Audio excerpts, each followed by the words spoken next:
नमस्कार दोस्तों, एक बार फिर आपका स्वागत है हमारे YouTube channel shadows of history में। पिछले दिनों एक के बाद एक 4 चुनाव हुए। Number 1 Gujarat, number 2 Delhi MCD, 3 Himachal Pradesh और 1 उत्तर प्रदेश का उपचुनाव भी इन्हीं चुनावों के बीच या साथ में हुआ। इन सभी जगहों पर बीजेपी भी चुनाव लड़ रही थी और इस बार भी बीजेपी के पास एकमात्र चेहरा मोदी जी थे। बीजेपी इनमें से 3 जगहों पर हार गई। मोदी जी का तिलिस्म बीजेपी के किसी काम नहीं आया। 4 में से 3 चुनाव हार जाना कोई मामूली बात नहीं है, लेकिन मीडिया ने फिर वही बीजेपी के पक्ष में और मोदी के पक्ष में माहौल बनाया और गुजरात जीत को ही अहम बताया। मोदी युग जब से शुरू हुआ है लगातार ग्राफ गिरा नहीं है कांग्रेस पार्टी का। मोदी युग क्या है? युग क्या? युग या तो सतयुग होता है, या तो द्वापर होता है, या तो कलयुग होता है, या तो त्रेता होता है। मोदी एक चैनल देखा आज मैंने, वो 3 बार उसकी एंकर जो थी 3 बार उसने बधाई दी बीजेपी को, बीजेपी आ गई है, बीजेपी। अरे यार, मैंने कहा ये क्या हो रहा है। आज एक प्रवक्ता बीजेपी का पत्रकार कोई बाकी हारे गए 3 चुनाव को सपने की तरह भुला दिया गया, वो भी तब जब मात्र 10 साल पुरानी पार्टी आपने अपने पहले ही गुजरात चुनाव में 5 सीटें हासिल की और 15% वोट शेयर लेकर वो राष्ट्रीय पार्टी बन बैठी, वो भी मोदी जी के गृह, मोदी जी की नाक के नीचे गुजरात में।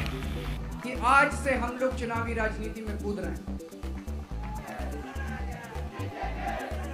आज हम ऐलान करते हैं कि आज से इस देश की जनता चुनावी राजनीति में कूद रही है और तुम लोग अपने दिन गिनना चालू कर दो भ्रष्टाचारियों। हम ऐलान करते हैं कि आज से हम लोग चुनावी। अगर हिमाचल की तरफ चलें तो कांग्रेस ने 68 में से 40 सीटें जीती, वो भी तब जब यहां मोदी सहित बीजेपी के तमाम स्टार प्रचारक रैली कर रहे थे। वही हाल दिल्ली का था, यहां भी बीजेपी हारी और यूपी उपचुनाव में भी मोदी का चेहरा काम नहीं कर पाया। डिम्पल यादव जी ने बीजेपी के रघुराज शाक्य को लगभग 3 लाख वोटों से हरा डाला। क्या ईवीएम में छुपा है राज? अनेक एक्टिविस्ट और नेता ये कहते हैं कि इस कमर तोड़ महंगाई, बेरोजगारी और भ्रष्टाचार की वजह से कोई बीजेपी को वोट देना पसंद नहीं कर रहा और बीजेपी मोदी के चेहरे पर नहीं बल्कि ईवीएम के चेहरे पर चुनाव जीत रही है। यह भी कहा जा रहा है कि बीजेपी छोटे चुनाव में ईवीएम को हैक नहीं करती और वो हार जाती है, लेकिन बड़े चुनाव में वो ईवीएम का खेल खेलकर ही जीतती है।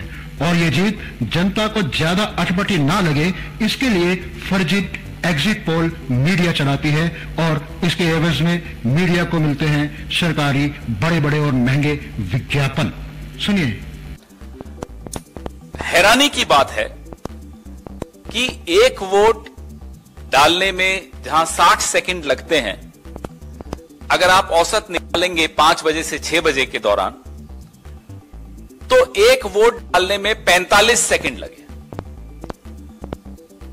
और एक बूथ पर अगर ये आंकड़े देखें तो बाहर अफरा तफरी मचनी चाहिए थी, बाहर ट्रैफिक जैम हो जाना चाहिए थे, बाहर माफ कीजिएगा स्टैम्पीड हो जाना चाहिए था। अच्छे मुख्यमंत्री आप जानकारी कर लें, अगर आपके डीएम्स कोई जानकार हैं, उन्होंने खुद बताया है कि वहां से लखनऊ से फोन आ रहे हैं कि जहां पर भारतीय जनता पार्टी हार रही हो वहां पर काउंटिंग स्लो हो और रात तक काउंटिंग लेकर के जाइए। नहीं, आपकी साजिश ये कह रहे ईवीएम के माध्यम से जीत क्या है? कहीं ऐसा तो नहीं कि छोटी छोटी बीच बीच में एक जगह जिताते रहो, बताते रहो और असली जो है मलाई काटने का जब मौका है। योगी जी के अपमान के बाद से घटा है मोदी का कद।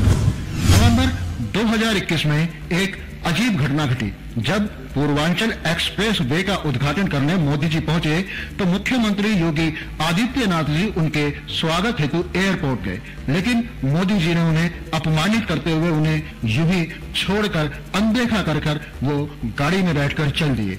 योगी जी काफी देर तक गाड़ी के पीछे तेजी से चलते दिखे, लेकिन गाड़ी नहीं रुकी। ये तब हुआ जब अनेक अखबार व मीडिया अचानक योगी जी की पॉजिटिव खबरें चला रहे थे, जिनका सार ये था कि योगी जी का राजनीतिक कद मोदी जी के बराबर या मोदी जी से बड़ा होता जा रहा है और 2024 में मोदी नहीं बल्कि योगी हो सकते हैं पीएम का चेहरा।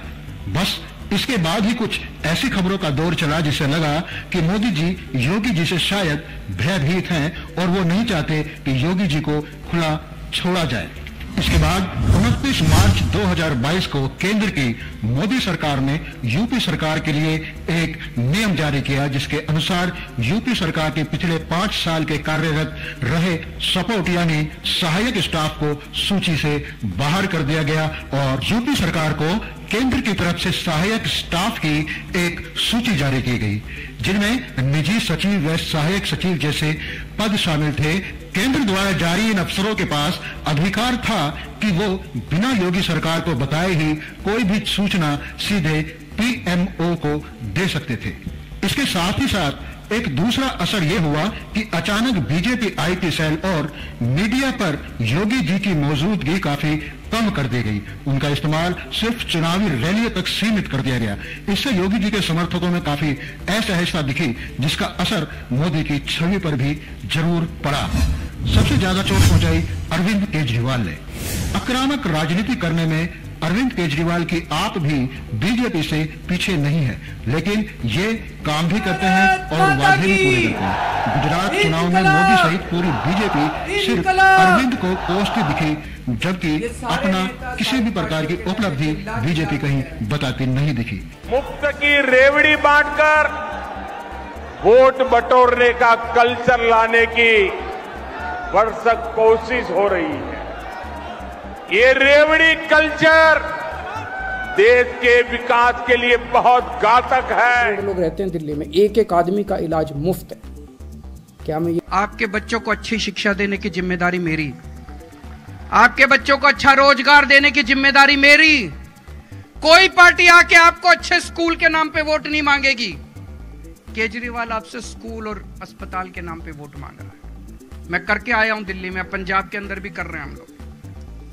जबकि अरविंद ने दिल्ली में हुए अपने कार्य को जनता तक पहुंचाया, इससे मोदी जी के तिलिस्म को गहरा झटका लगा। ये बात बीजेपी सहित सभी दल अंदर खाते मानते हैं, बेशक वो ऊपरी तौर पर अरविंद या आपका नाम ना ले रहे हों। इसी का नतीजा ये निकला कि आपने मोदी के घर और बीजेपी के गढ़ गुजरात में सेंध लगा दी और 15% वोट के साथ 5 सीटें जीत डाली। दूसरी तरफ आपने दिल्ली एमसीडी चुनाव में 15 साल से काबिज बीजेपी को उखाड़ फेंका। यकीनन ये मोदी जी के लिए एक भयानक सपने से कम नहीं होगा। अभी ताजा हुई बीजेपी की इन हारों से मीडिया चाहे जो कहे, मगर ये तो स्पष्ट है कि मोदी का तिलिस्म अब टूट रहा है। अब देखना यह होगा कि मोदी के इस टूटते तिलिस्म को मीडिया कब तक और कैसे बचा पाएगा।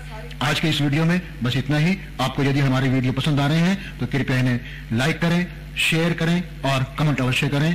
अंत में हमारे चैनल को सब्सक्राइब अवश्य करें। नमस्कार, धन्यवाद।